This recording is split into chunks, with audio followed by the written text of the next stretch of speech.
6 p.m. Assalamu alaikum. This is Radio Pakistan.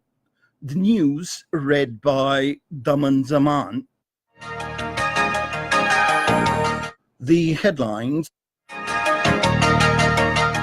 Chairing a meeting of the National Task Force on Polio Eradication in Islamabad, the Prime Minister has reaffirmed the commitment to make Pakistan a polio-free country.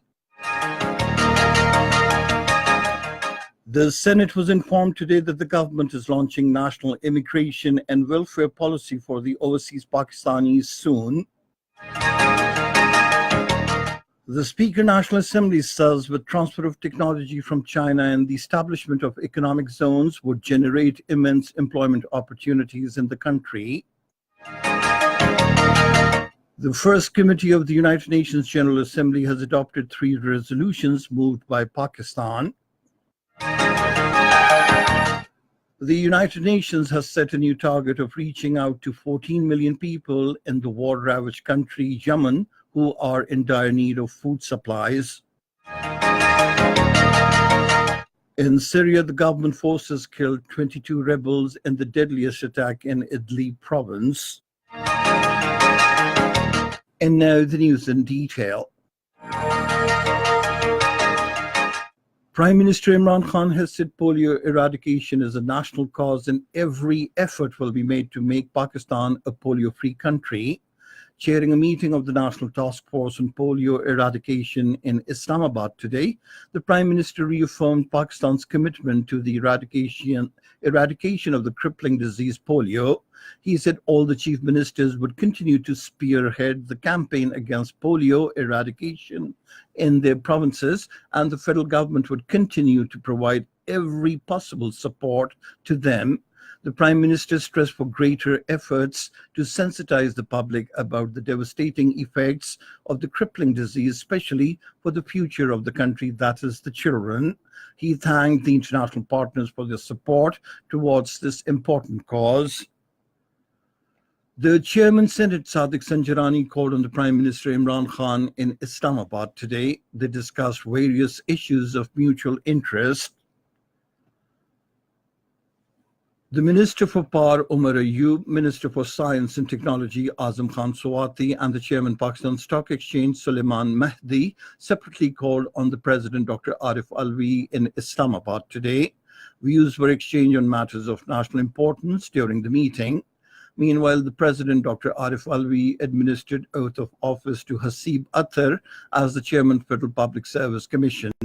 Senior officers and members of the Federal Public Service Commission were also present. On the occasion, the Chairman, Federal Public Service Commission, expressed the commitment to discharge his responsibilities in an efficient manner. The Senate was informed today that the government is launching national immigration and welfare policy for the overseas Pakistanis soon. Responding to a question, the Minister of State for Communications, Murad Saeed, informed the House that the government will resolve the problems of the overseas Pakistanis on priority basis. He said a package is being introduced to increase the remittances of the country. The Ministry for Planning, Development and Reforms informed the National Assembly that Pakistan and China have signed a memorandum of understanding to cooperate in the agriculture sector. The ministry, in a written reply, said the government attached great importance to cooperation in the agriculture sector with China under the China-Pakistan Economic Corridor. The Chairman, Senate, Sadiq Sanjarani, says Pakistan-China relations have entered a new phase and they will be further strengthened in the days to come. He was talking to the Vice Chairman of the Standing Committee of China's National People's Congress, Yang Chanqian, in Islamabad today. Sadiq Sanjarani said commonality of views between Pakistan and China regarding progress and prosperity of the region proves that both the countries desire economic progress of Pakistan. The Speaker, National Assembly, Asad Kassas, says results of the recent visit of the Prime Minister Imran Khan to China will prove long-lasting. Talking to the vice chairman of the Standing Committee of the National People's Congress, Yang Chanchian, in Islamabad today, he said cooperation between the two countries will be further enhanced by implementation of agreements during the visit. The speaker said with the transfer of technology from China and the establishment of economic zones, employment opportunities would be generated, as a result of which socio-economic conditions of the people would be improved. Former Prime Minister in Pakistan Muslim League Nawaz leader Shahid Khaqan Abbasi has said laws of the National Accountability Bureau should be amended with consensus of all the political parties to ensure transparency in the accountability process. Addressing a news conference along with other party leaders in Islamabad today, he said under the current NAB law, the onus of the proof is on the defendant, which is against the principles of justice.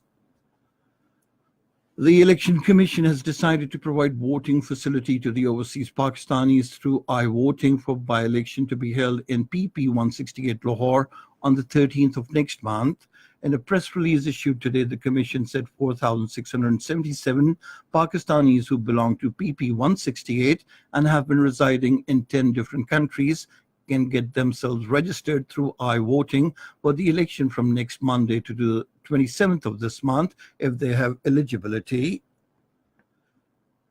The First Committee of the United Nations General Assembly has adopted 3 resolutions moved by Pakistan. In a tweet, Pakistan's permanent representative to the United Nations, Dr. Maliha Lodhi, said the resolution adopted by the United Nations General Assembly include regional disarmament, conventional arms control at the regional and sub-regional levels, and confidence-building measures in the regional and sub-regional context. In occupied Kashmir, the Indian troops in the fresh act of state terrorism martyred a youth in Taral town of Pulwama district today.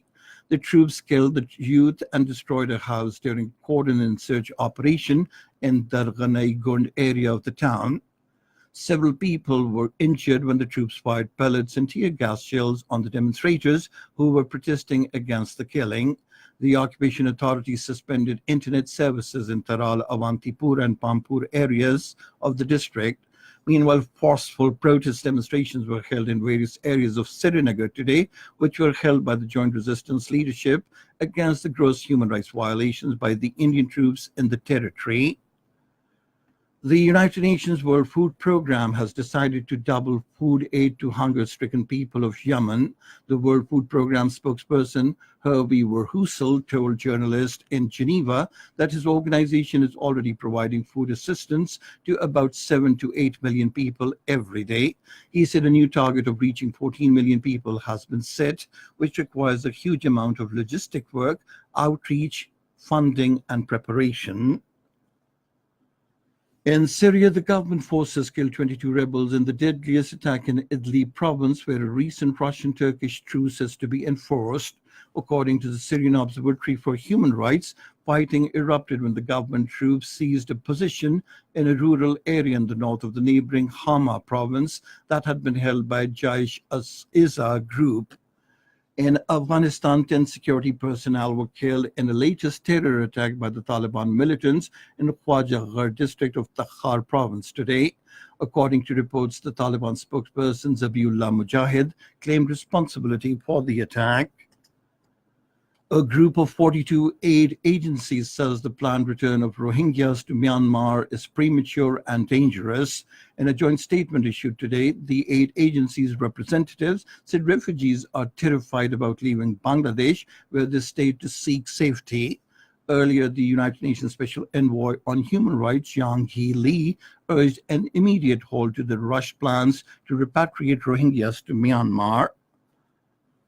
South Korea and China have reached an agreement on their annual fisheries quota in each other's exclusive waters for next year. An understanding to this effect was reached at the 18th round of bilateral talks, which concluded in the southeastern port city of Busan today. Under the agreement, both the countries will allow to send up to 1,450 boats in each other's exclusive economic zone next year. And now cricket. In the second one-day cricket international of the 3-match series against Pakistan in Abu Dhabi, New Zealand were 118 runs for the loss of 4 wickets in 30.4 overs a short while ago. Earlier, New Zealand won the toss and opted to bat, And finally, the weather. Mainly cold and dry weather is expected in most parts of the country during the next 24 hours. However, light rain, thunderstorm with light snowfall over the hills is expected at isolated places in Malakand Division and Gilgit-Baltistan. And that is the end of this news bulletin. For more news and analyses, log on to our website, radio.gov.pk, and you can also watch the live video streaming of our bulletins on the link, facebook.com/Radio Pakistan News Official.